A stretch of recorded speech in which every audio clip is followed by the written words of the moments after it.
My search for God has taken me through long periods of silence, endless questions, and nights wondering if I'll ever hear Him for myself.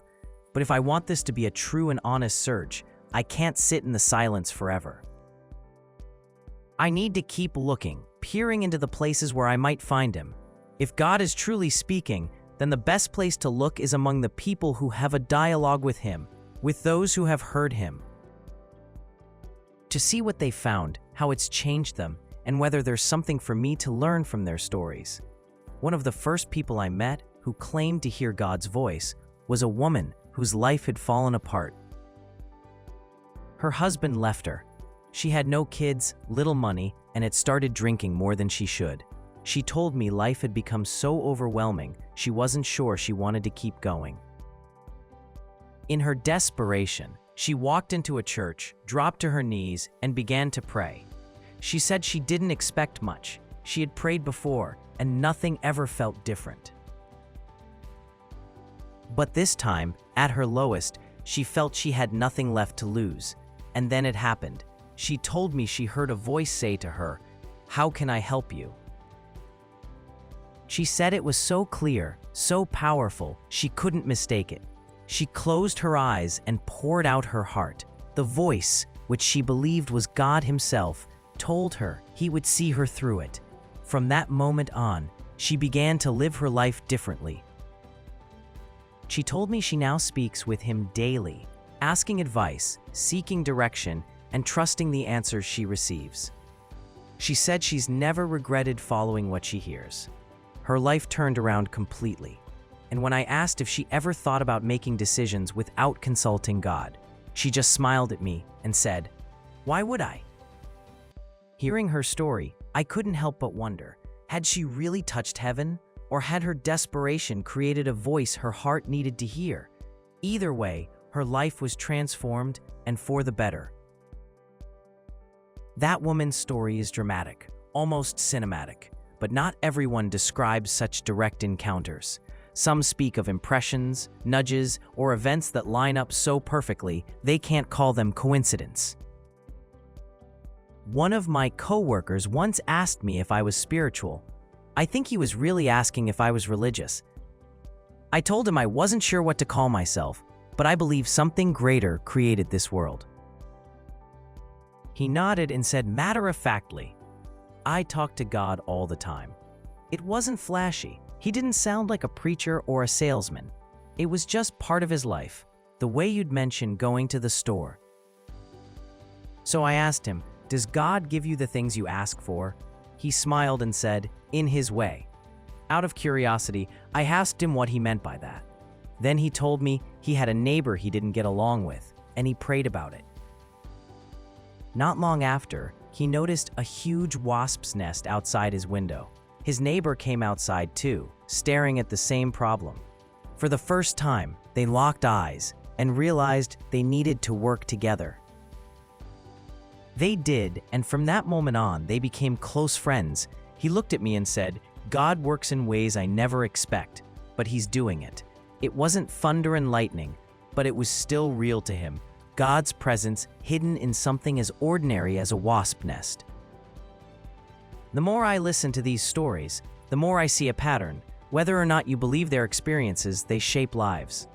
The woman who heard the voice, she lives with confidence, never making a move without seeking God's direction. My coworker, he sees God's hand in the everyday, which turns even annoyances like wasps into opportunities for grace and connection. And then there are those who don't claim to hear voices at all, but live with a quiet rhythm of faith that grounds them just as much. I met a man in a Bible study who told me he prays every single night at 7 p.m. after dinner when the day is winding down. That's his time to thank God, to share his goals, and to ask for guidance. I asked him if God ever speaks back. He said, "Not in words, but in life." That line stuck with me. To him, God doesn't have to thunder from the heavens. The act of prayer itself creates a relationship, a steady heartbeat of faith. When he needs something, God, in His strange and mysterious ways, comes through for him. Here's something I can't ignore. Even if these people are wrong, even if every single one of them is fooling themselves, their lives are better because of it. Even if it's all the greatest psychological trick in history, it works for them. Their lives are fuller, more joyful, more at peace. And what might be seen as sinister actually creates a positive force in their lives, a force that can change everything. I'm not saying we should celebrate delusion or encourage mental disorders, but if someone's belief system brings them life and hope instead of despair, is that really a curse? Sometimes I wonder if maybe that's the point, that faith, whether perfectly accurate or not, carries a power that changes people for the better. Right now, I believe that better is God. Maybe it's not God. Maybe it's emotions, survival instincts, intuition, coincidences, or rituals that bring comfort. But here's the thing. I'm not here to analyze everyone else's experiences. Because the truth is, whether real or not, these encounters make their lives better. And in the woman's case, it turned her life around. I wouldn't want to take that away from her. I can acknowledge the possibility of self-deception, but whether or not these people are literally hearing God's voice, I can't help but learn from them. And let's consider these experiences as real. What if the woman did hear God's voice? What if my coworker really did experience divine intervention in a wasp nest? What if the Bible study man is being shaped by a God who listens and answers in his own way? If that's true, then everything changes. Because if God is speaking to them, then silence isn't the end of my story. It just means I haven't yet learned to recognize his voice. That possibility keeps me searching. These people expect to hear him. They set aside time for him. They walk into prayer, believing that something will happen. That posture, that openness, is something I don't want to ignore. Maybe the key isn't copying their stories, but adopting their stance, living with expectation, with gratitude, with readiness. So where does all this leave me? Not bitter, not stuck, not circling the silence. Instead, I find myself inspired. Their stories, dramatic, subtle, and steady, have shown me that whether or not I can explain it, belief changes people. I'm still searching, but I'm not searching empty-handed.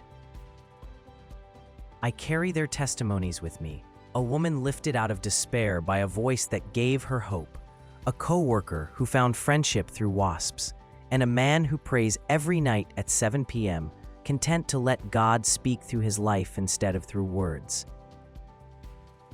Their stories don't erase my questions, but they add hope to them, and that's enough to keep me moving. Because if God is truly speaking, then I'll keep seeking him where he is, even if for now, it's through the lives of those who say they've already heard him. And so I end with this prayer. God, you know I'm still searching. You know the silence I've walked through, and you know the hope I still carry. I've listened to the stories of others who say they've heard you, who live with your presence guiding their lives. And even if I don't understand it fully, I see the difference it makes in them. I ask you to guide me in the same way. If you are speaking, help me to recognize your voice. If you are silent, help me to trust that even in that silence, you are still near. Teach me to keep going, to keep looking, and to never give up this search, because every step I take brings me closer to you. Amen.